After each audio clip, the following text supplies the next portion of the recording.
દીપાવલી પર્વ અને નૂતન વર્ષ પર્વ નિમિત્તે જામનગરના સિટી ડીવાયએસપી જયવીરસિંહ ઝાલાએ જીટીપીએલ જામનગર ન્યૂઝના માધ્યમથી સર્વે નગરજનોને આ મંગલ પર્વોની શુભકામનાઓ પાઠવી છે।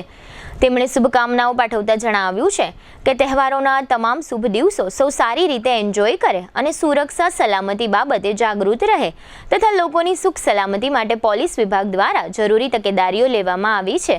જીટીપીએલ જામનગર ન્યૂઝના માધ્યમથી સિટી ડીવાયએસપી જયવીરસિંહ ઝાલાએ આપેલી શુભકામનાઓ પ્રસ્તુત છે। જામનગર શહેર પોલીસ તરફથી જામનગરના તમામ લોકોને આવનાર દિવાળીના તહેવારની હાર્દિક શુભેચ્છાઓ અને જે આવનાર નવું વર્ષ છે એ તમામને સારી રીતે એન્જોય કરી શકે અને આખું વર્ષ સારી રીતે સુખમય રીતે વિતાવે એવી તમામને શુભકામનાઓ। આ દિવાળીના તહેવાર દરમિયાન સલામતી અને સુરક્ષિત રીતે તમામ ઉજવી શકે એ માટે જામનગર જિલ્લા પોલીસ તેમજ શહેર પોલીસ પોતાના તમામ બંદોબસ્ત સાથે તૈયાર છે અને કોઈ પણ બનાવ જણાવવાથી 112 જનરક્ષકમાં જાહેર કરવા વિનંતી છે।